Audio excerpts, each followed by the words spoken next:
A impressão que a gente acaba tendo é que hoje a liberdade de expressão acabou virando um tema central porque a gente está sendo impedido de falar muita coisa. Como se a gente descobrisse, no meio de uma crise de saúde causada, por exemplo, por excesso de peso das pessoas, todo mundo com diabetes, todo mundo com problema cardíaco, tá? Como é hoje, na verdade. Como se a gente descobrisse só agora que não faz bem engordar. A gente sempre soube que comer muito engorda e que se engordar não é bom para a saúde. Assim como a gente sempre soube da importância da liberdade de expressão. Mas está voltando o assunto com muita força agora. A causa dela estar aí agora, na nossa cara, literalmente, é, na verdade, um efeito colateral de uma coisa um pouco mais complexa. E na nossa visão aqui, é que a maior parte das pessoas ou não acredita nela como valor absoluto, ou de vez em quando acha que dá para passar por baixo da mesa ali, como se nada tivesse acontecido, porque a liberdade de expressão do outro incomoda. É como ser contra a cultura do cancelamento e resolver cancelar de vez em quando. Mas só quando o cancelamento é por uma, aspas, causa justa. Justa no meu sentido de justiça. É um tema espinhoso, tá, gente? Porque, quer ver? Lembra daquela famosa exposição chamada Queer Museum, ou Queer Museu, alguma coisa lá do Santander, em Curitiba, acho que lá para 1917, ótimo, 2017, 2018. Levanta a mão quem aqui, como nós, não gritou naquela época que era uma porcaria e achou uma boa, que devia ser suspensa. Eu, pessoalmente, achava. Mas tem duas leituras aí, tá? Suspender para menores, que é o que devia ter acontecido. O pessoal estava levando a molecada da escola para aquela exposição, que era um absurdo, tá? Então, de repente, classificar realmente a exposição e falar, ó, abaixo de tantos anos, não. Mas e suspender e fechar a porta? Não, hoje eu não diria mais. É sobre essas guerras externas e internas que a gente tem com a liberdade de expressão que eu queria falar um pouco com vocês daqui a pouco, tá bom? Saindo da bolha. Menos notícia, mais informação para você.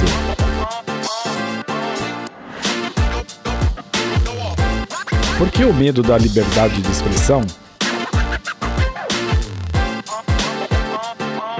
Bem-vindos ao Saindo da Bolha, esse é o nosso episódio 145 e hoje no nosso jabá é super diferente porque é o jabá que a gente mais gosta de fazer. A gente tem que agradecer de muito coração por todas as pessoas que estão aí viabilizando o nosso projeto, fazendo o nosso projeto crescer, tá? Então, assim, mais do que falar, faça isso, por favor, faz aquilo, a gente, no início do mês, a gente tem que agradecer. Pô, você saindo da bolha, mas a lista tá aumentando, fazer o quê? A gente fica feliz e quer dar um abraço especial, um por um, para todo mundo, tá bom? Então, como sempre, a gente não sabe quem pode, quem não pode ler o nome completo, aquela coisa toda, então a gente dá o primeiro nome e o sobrenome a gente põe as letrinhas lá, vocês sabem quem são, né? Pois é. Então, vamos lá, gente.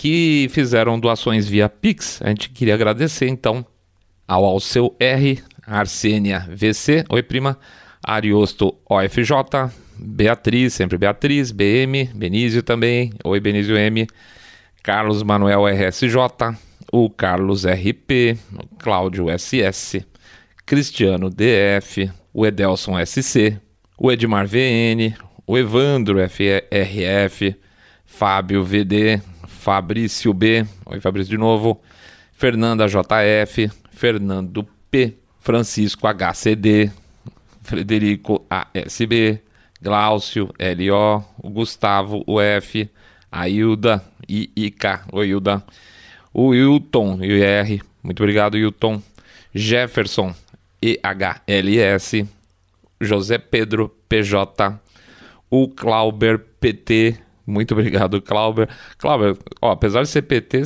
tô gostando de você, hein? Tô brincando. Obrigado mesmo. Luciano BR, Luiz Cláudio CP, o Marcelo GM, o Marcelo LL, o Márcio MV, obrigado Márcio, Marcone PD, sempre presente também, Marcos VV, Matheus CB, puxa, Maurício MS, a Milana LS, Milana LS, falar direitinho. Mônica, PO. Pedro, CP. Obrigado, Pedro. Rafael, MG. Obrigado também, Rafael. Reginaldo, OS. Roberto AM, Robson Apolônio, esse aqui eu nem disfarço o nome mais. O Rodrigo TT, o Rodrigo DSF, o Rodrigo LR, o Rogério RR, o Rui CG, o Samuel RP, o Tércio FL, que sempre mata de susto, a Terezinha MM, oi Marnia, o Anderson, desculpa, homem, RM, Wilker BL, o Wilker que tá sempre no YouTube. Vamos lá, agora vamos pro pessoal do Apoia-se, tá? Agradecendo também por estar lá nos nossos planos mensais do Apoia-se. O Adriano GF, o Anderson M, que é sócio-atleta, o Clóvis Alberto Bloch, que eu adoro pegar no pé dele, o Fábio IM, o Israel, olha o Israel sempre aí, então SA, o João LP, fala João, Marcel RS, puxa, quanta gente faz tempo, hein? PHBL, de novo aí, Rita J, oi Rita, Rodrigo MF, Rogério B, o Sérgio AD, o Sérgio P, a Soraya F e o Tarcísio RDSS. Olha quanta gente ajudando a gente, muito obrigado mesmo, de coração. Todo mês a gente fica emocionado nesse episódio, então agradece demais, não vai nem encher o saco pedindo para vocês clicarem aqui, clicando ali, vamos para frente, vamos falar de liberdade de expressão, porque é a arma que a gente tem. Vamos para frente, gente, vida que segue. Obrigado de novo. Quem tem medo da liberdade de expressão?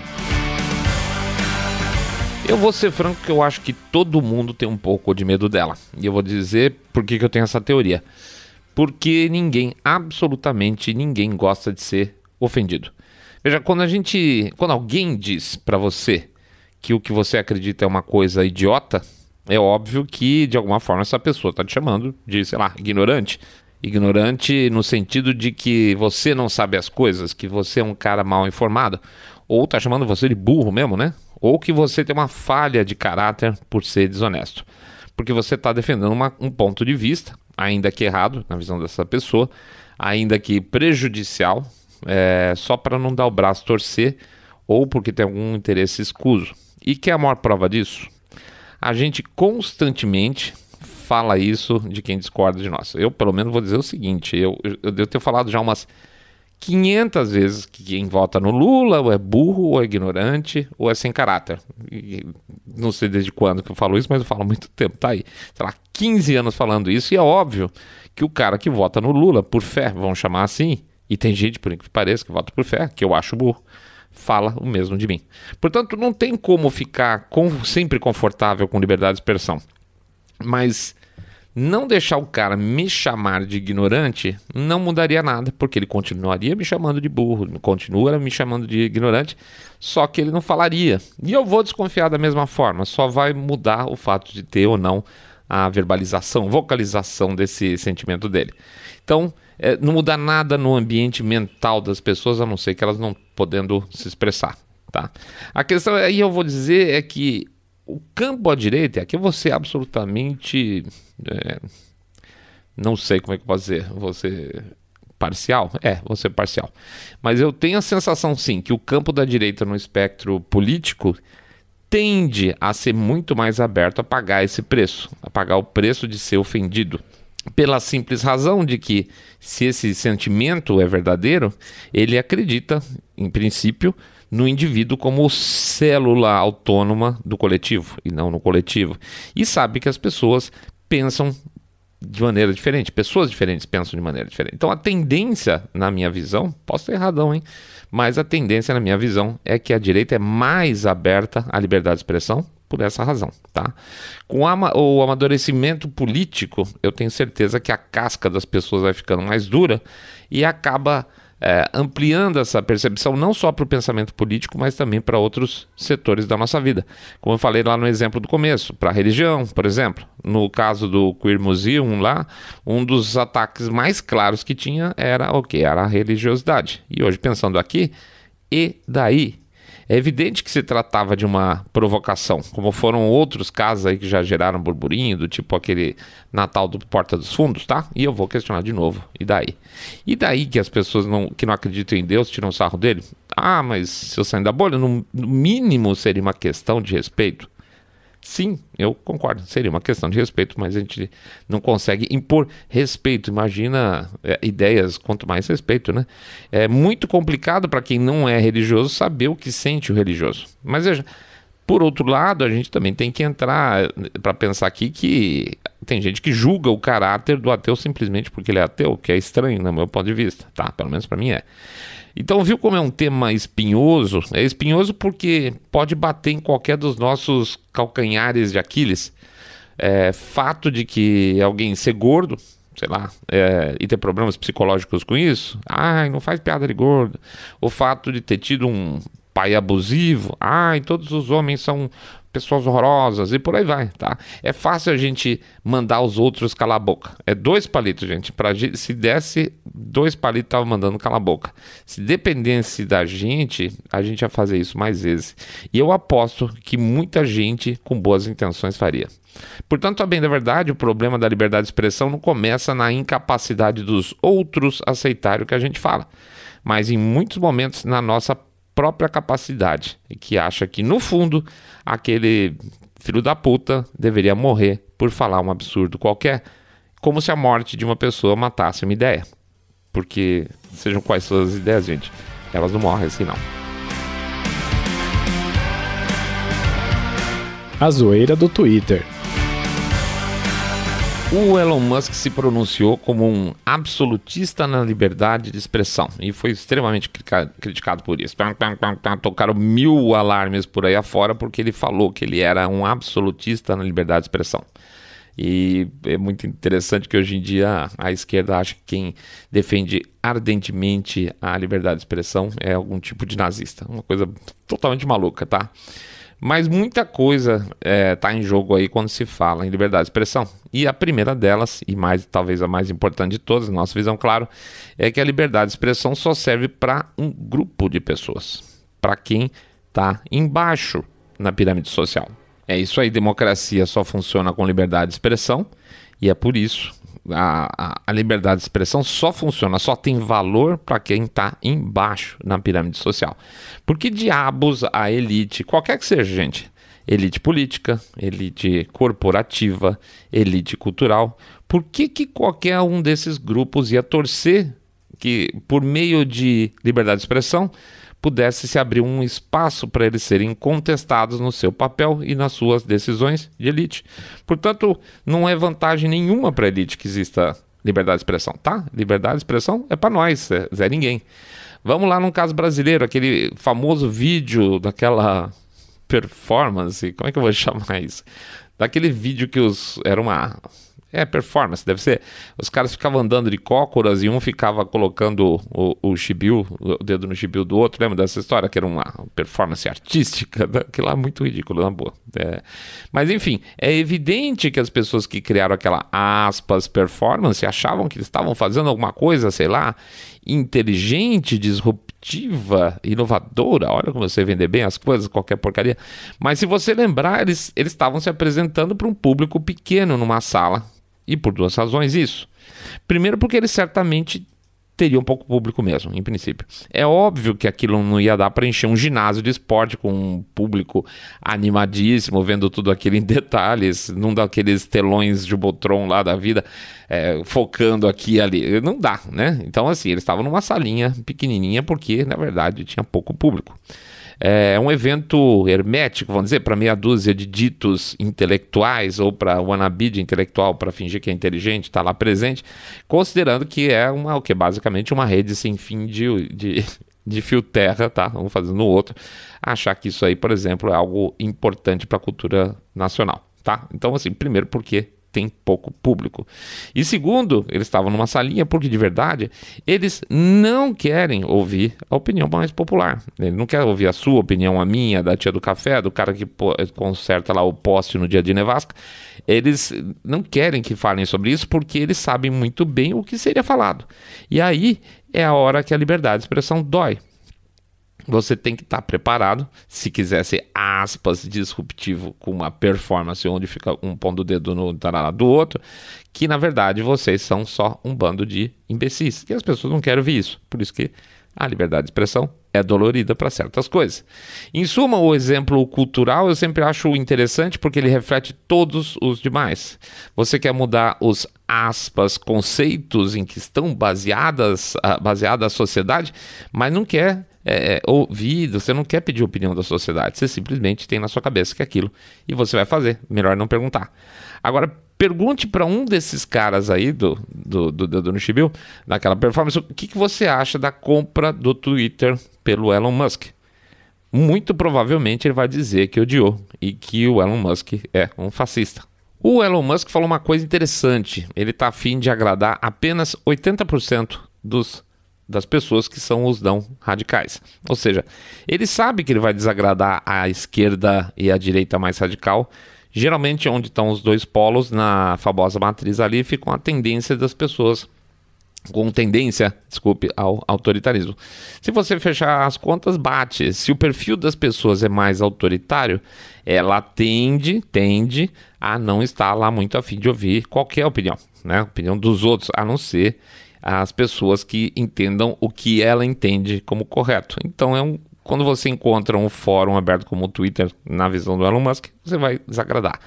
De novo, não vamos confundir conservador com autoritário, pelo amor de Deus. Eu posso odiar a ideia de liberação de droga e buscar me movimentar politicamente para passar com um trator por cima por qualquer proposta, qualquer ideia, legislação de liberação de droga. Mas eu não vou mandar prender quem defende. Defender a legalização de droga não é apologia. Por mais cinza aí que em alguns momentos fiquem os limites da coisa. A zoeira, então, em torno do Elon Musk, tá aí mesmo. Tem muita gente, principalmente no campo oposto ao nosso, que é aliada à elite. Aliás, gente, quanto das nossas elites corporativas brasileiras não estão alinhadas a esse discurso, né? Basta então fazer o quê? Assistir os anúncios, por exemplo. Quer dizer, não é uma amostragem. Assiste os anúncios comerciais das empresas e vocês vão ver.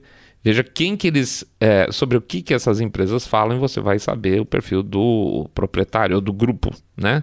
Veja quem esses caras aí estão colocando de dinheiro, em quem que esses caras estão colocando dinheiro e é fácil matar a charada.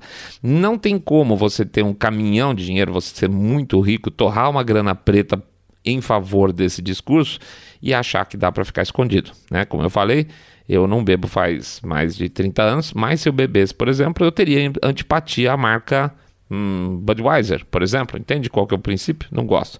Sei quem é o dono, não gosto dos candidatos dele ou das coisas que acontecem. Indiretamente, acabo ficando com raiva do produto. Mas tudo bem. Essa turminha aí, por acaso, brigou contra a compra do Twitter pelo Elon Musk, tá? Essa é a turminha que brigou. E perdeu a primeira batalha, que é uma batalha mais oculta, é uma batalha que parece ser só uma batalha financeira, mas não é, tá? Não é uma batalha na base do dinheiro e influência institucional. Essa eles perderam, até porque o Elon Musk era o cara mais rico do mundo e ele bateu o pé. A elite corporativa perdeu? Perdeu. Então, o que deve vir para frente agora é arma nuclear pura, tá, gente? Agora o que a gente vai ver pela frente é batalha política. E é só esperar. O Ministério da Verdade. É claro, e não foi coincidência, menos de uma semana depois do takeover do Twitter, apareceu um cara que não está mais no governo. O cara se chama Barack Obama. Ele foi fazer um discurso outro dia e ele estava falando sobre a preocupação dele com a desinformação. Tá? Barack Obama fazendo um discurso logo depois dessa história toda do Twitter falando contra a desinformação e que essa desinformação não vai passar, tá? Foi uma coisa assim meio de desafio. Passou alguns dias e aí os paus mandados dele, que são as pessoas que sentam hoje na Casa Branca, resolveram criar o tal do... Como é que chama? Mr. Ray, ajuda o tio aí. Isso, Disinformation Governance Board, é o Conselho de Governança de Desinformação, o famoso Ministério da Verdade Democrata. O Joe Concha, que é um repórter da Fox News, ele também escreve para o The Hill, e ele escreveu uma matéria chamada O Ministério da Verdade do Joe Biden, é muito boa. Ele fez uma série de considerações bem interessantes que vale a pena a gente abordar aqui. Eu vou deixar inclusive o link da matéria para quem quiser ler depois. Aqui no programa a gente vai só passar por alguns artigos, uns trechos do artigo, tá? Sem ler, vou observando. Ele lembra o seguinte, que a administração Biden escolheu para ser eles chamam de czar, eu acho uma frescura, czar do meio ambiente, agora vai ser a czar da desinformação. Ela é chamada Nina Jankowicz, é uma mulher impressionante, vocês com certeza já viram alguns vídeos dela cantando e tudo mais no Twitter, realmente uma pessoa ridícula, na boa, gente. Na época da história do laptop do Hunter Biden, ela tweetou sobre o caso, vendendo toda a história aí do laptop dele como mentira, né? Então, com aspas aqui para o texto dela, ela diz o seguinte, aspas, parte de uma campanha de influência e que os eleitores merecem esse contexto e não um conto de fadas sobre uma oficina de reparos de laptop. Isso na boca da eleição de 2020, tá? Essa é a mulher que é contra a desinformação, falando que tudo que tinha lá, que tinha gravação, que tinha HD, que tinha prova, era tudo mentira, tá? Ela seguiu o alinhamento com o Partido Democrata, obviamente, e negou tudo aquilo, que todo mundo hoje sabe que a história do laptop é totalmente verdadeira. Então, na época, provavelmente se ela existisse, ou se existisse o cargo dela, ela seria considerada o quê? A czarina da desinformação, no mau sentido, uma conspiracionista, né? Porque, basicamente, o que ela estava espalhando pelas redes sociais era mentira. Outro ponto interessante é que a tal da Nina Jankowicz era uma super defensora do famoso relatório Steele. Lembra do relatório Steele? Foi aquela construção mentirosa paga pelo Partido Democrata e pela campanha da Hillary Clinton, que serviu como base para os processos, vamos dizer assim, as investigações, contra o Donald Trump, para tentar atrapalhar a campanha dele, para acabar com a campanha dele, falar a verdade, e em seguida, se possível, tentar derrubar ele já como presidente para aquilo que seria a primeira tentativa de impeachment, que nem chegou a acontecer, de tão absurdo que era, tá? Ela era uma super defensora do relatório Steele. Ela tem um outro tweet, vamos ver aqui, aspas, ouvi isso ontem do Chris Steele. Para começar, ela chama de Chris Steele, né? Já deu para ver os amigos dela. Ouvi ontem o Chris Steele. Ele fornece um ótimo contexto histórico sobre a evolução da desinformação. Olha quem diz.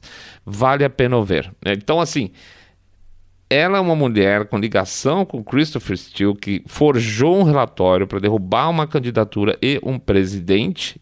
Ela é a nova czarina, a czar da desinformação. Tá entendendo porque ela tá loucamente deletando tudo quanto é tweet antigo dela, porque tá cheio dessas contradições no próprio Twitter dela. Ela falando de coisas que ela não acredita, criticando coisas que eram erradas, que são certas, falando coisas que não aconteceram, que aconteceram.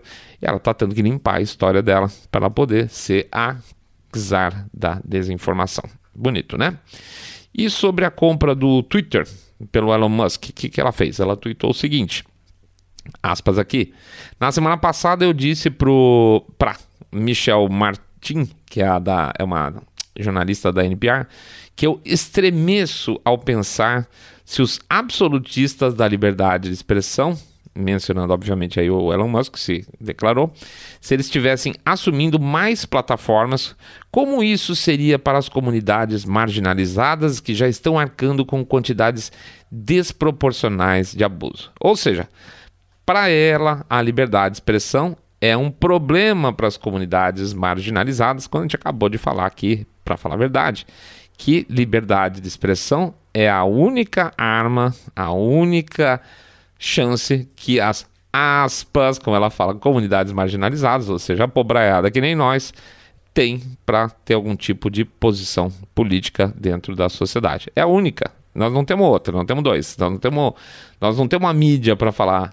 em nossa defesa. Nós não temos empresa para falar em nossa defesa. Nós temos a liberdade de expressão. Só isso, né? O próprio chefão dela, que é o chefe do Homeland Security, departamento lá, chama-se... Como é que chama o cara? Alejandro Mayorkas, isso. Acabou de dar um depoimento para o Congresso. Veja, o cara foi lá no Congresso americano e deu um depoimento mentindo.